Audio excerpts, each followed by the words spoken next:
I want you to at least in your imagination, assume you have a pad in front of you, and I want to talk a little bit about sevens in the Bible. And they occur in over 600 passages. I probably should have said 700. Some are very overt. Some are structural. You really have to, and some of them are even hidden. But the sevens are everywhere. In fact, there's a discovery that I want to touch on about called the heptadic structure of the Bible. I want you to imagine a challenge. Imagine yourself being assigned in that classroom context with a blank sheet of paper. And what I want you to imagine, you don't have to literally do it, but I want you in your mind's eye to accept an assignment to create a genealogy. You can do it from fiction if you like. But I want the number of words that you're going to end up using to be divisible by 7. In other words, if you take, when you finish making your little genealogy, if you count the words and divide by 7, there should be no remainder. In other words, I want you to have your assignment a multiple of 7 exactly. How many could do that? It's not hard to do, especially in English. You can fudge it around, okay. Except I got another condition I want you to meet. I want the number of letters that you use, if you count them up, to be divisible by 7 exactly. Now that's a little tougher, isn't it? Because you might get the words come out, but you need to get the letters to come out. But by fudging around, you could probably do that. Except I want the number of vowels and the number of consonants each to be a multiple of 7. How many are still playing with me? Okay. Well, I've got some additional rules I want your assignment to meet. I want the number of words that begin with a vowel to be divisible by 7. I want the number of words that begin with a consonant to be divisible by 7. And I have some other things. I want the number of words that occur more than once to be a multiple of 7 exactly. And I'd like to have those that occur in more than one form to be divisible by 7. And those that are in only one form divisible by 7. How many are still playing? Okay. You realize every time I impose another 7-fold rule, you've got 6 chances of losing and 1 of winning just by randomness. You with me? Okay. The number of nouns should be divisible by 7. Only 7 words won't be nouns. And the number of names should be divisible by 7. Only 7 other kinds of nouns are permitted. Anyone still playing? Okay. And so what you probably, some other things here. The number of male names is divisible by 7, number of generations. And you've probably guessed what I'm doing here. I'm describing to you the genealogy of Jesus Christ in the first 11 verses of the Gospel of Matthew. They meet all those rules. Now you can't imagine doing that yourself. And I'm talking about Greek, which is rigid. Every Greek verb has to meet 5 conditions. It's much more structured than our English that we're used to. And so the precision, what I'm trying to get across is that we discover as you investigate the text, it has properties that are not simulatable. Trying to do that even with the aid of a computer is a almost impossible task.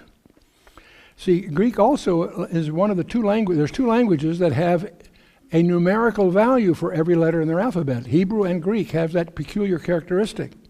That means that every word has a value. They call it the geometrical value. And we could go through this of the rest of chapter 1 and find it still obeys dozens of these 7-fold challenges. I won't go through them all here, but almost every characteristic you measure turns out to be a number that's an exact multiple of 7. Now, the childhood of Christ in Matthew 2, same also fits all of that, and we could go on and on about this. The chances of these things happening by statistical accident are phenomenally unlikely. If I just have 2 of these, if I have 1 rule of 7, you've got 6 chances of losing, 1 of winning, right? But if I have 2 rules, that's 1 chance in 7 squared, or 49. In other words, you have, by randomness, you have 1 chance in 49 of it coming out the way you want it. You with me? And if I have 3 of those, it's 1 chance in 343. See, it's always the exponent of the number you're looking at. And so if I have 4, you have 1 chance in 2,400 of getting it by just statistical accident. And so if you go down this list, I've given you 9 rules so far. Those 9 rules mean that you have 1 chance in 40 million of having it come out right by just statistical accident. Once you understand the statistical behavior, the more rules there are, the more unlikely it is to come about by anything other than deliberate design. And so, if you'd like to try this, let's assume you say, well, I can try to do that. If I've got to do that, if I worked 8 hours a day, 40 hours a week, 50 weeks a year, that's 2,000 man-hours a year in effect, and 7 to 9 chances means I've got to have 40 million attempts to try to get it by randomness. If I can do, it takes 10 minutes at a time to write one of these genealogies, then that would take 400 million minutes, or over 3,000 years. But it gets worse than that. That's just a quick approximation. Let's look at further. If I go on with these words, these rules, it turns out that I can give you actually 34 of these. And that's one chance in oodles. Okay? And so, if you still want to try doing this mechanically, and that means you got 7 to the 34th power, that's 5 times 10 to the 25th tries would be needed, and there are 3 times 10 to the 7th tries in seconds per year. Let's assume you had a supercomputer that would do 400 million of these per second. How long would it have to work? It still would have to work over 4 times 10 to the 12th computer years. In other words, if I had 1 million of these supercomputers, it still would take over 4 million years. I think it's across that this is not something that could happen by randomness. And this was only with 34. Dr. Ivan Panin, who's researched this, who discovered these things, he identified 75, not 34 rules, and that goes beyond our imagining. Dr. Ivan Panin, born in Russia back in 1955, exiled at an early age, got involved in a plot against the Tsar, emigrated to Germany and then the U.S. He graduated from Harvard in 1882. And interestingly enough, he discovered Christ. Now, every one of us in this room that has discovered Christ are the result of a miracle. But if you've got a PhD from Harvard, that's a bigger miracle. Okay. And so, but he also discovered early in his career what he calls the heptadic structure of the Scripture. And back in 1890, actually. He committed the rest of his 50 years of his life generating over 43,000 pages of discoveries. Very dry reading, but staggering in their implications. Because among other things, it tells you there are all kinds of properties of the Torah that depend on the precise letters that you're using, which tells you not only did God give Moses the Torah, he gave it to Moses letter by letter. You pull one letter out of that and some of those properties start to dissipate. Staggering implication to an information scientist. And so, but I want to mention just one of these that to me is the most staggering of them all. The New Testament consists of 27 books. That means they have a word that starts them and a word that ends them. And if there's 27 books of the New Testament, then you've got 54 words, okay? And so there's a total vocabulary of those words that happen to be 28 words in the Gospels. And so if you go through all this arithmetic, the shortest word, the longest word, all that sort of thing, each one of those are a multiple of 7. But here's the one that's interesting to me. The vocabulary in the Gospel of Matthew that is unique to the Gospel of Matthew happens to be a multiple of 7. It occurs 42 times, that's 7 times 6. It has 226 letters, that's 7 times 18. And that's the only property that these words have is that they are unique to the Gospel of Matthew. And they come out precisely as a multiple of 7. You with me so far?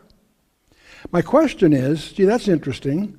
How could that have been organized? Let's imagine that Matthew deliberately tried to make it come out that way. How would you go about doing that? There's only 2 ways you could do that. One is you could have all the other authors of the New Testament agree not to use those words.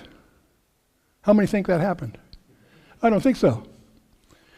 Well, the other way, you could use that argument linguistically to prove that Matthew must have written his last. That's the only way he could preserve that property, right? So I could use that as an argument, at least, that Matthew wrote his document last. Well, that's pretty interesting. So, Gospel of Matthew wrote his last, except I discovered that when I look at the Gospel of Mark, it has the same property. That the words that are unique to the Gospel of Mark are a multiple of 7 exactly. That proves that Mark was written last. Well, no, wait a minute. If I look at the Gospel of Luke, it also has that property. That the words that are unique to his writing in the New Testament, those words, the number of words that are unique to him are a multiple of 7 exactly. That proves that Luke wrote his last, except so did John. Each one of these wrote theirs last. In fact, so did James, Peter, Jude, and Paul. Each wrote last. Each one of their writings, the collective writings, has a vocabulary unique to them. Staggering. Staggering. You can't prove the Bible. Yes, you can. The more you know about the information sciences, the more you discover that we're dealing with something that is supernatural. That is supernatural.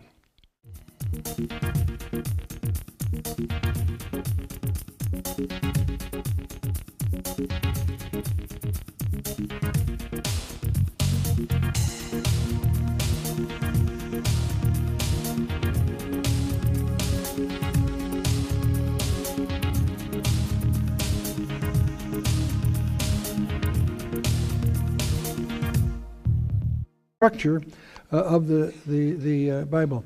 I want you to imagine a challenge. Imagine yourself being assigned in that classroom context with a blank sheet of paper. And what I want you to imagine, you don't have to literally do it, but I want you in your mind's eye to accept they occur in over 600 passages. I probably should have said 700. Some are very overt. Some are structural. You really have to, and some of them are even hidden. But the 7s are everywhere. In fact, there's a discovery that I want to touch on about called the Heptadic structure.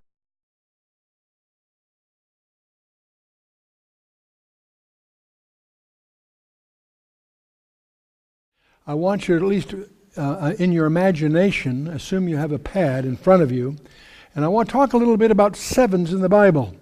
And assignment to create a genealogy. You can do it from fiction if you like. But I want the number of words that you're going to end up using to be divisible by 7. In other words, if you take, when you finish making your little genealogy, if you count the words and divide by 7, there should be no remainder. In other words, I want you to have your assignment a multiple of 7 exactly. How many could do that? It's not hard to do, especially in English. You can fudge it around, okay. Except I got another condition I want you to meet. I want the number of letters that you use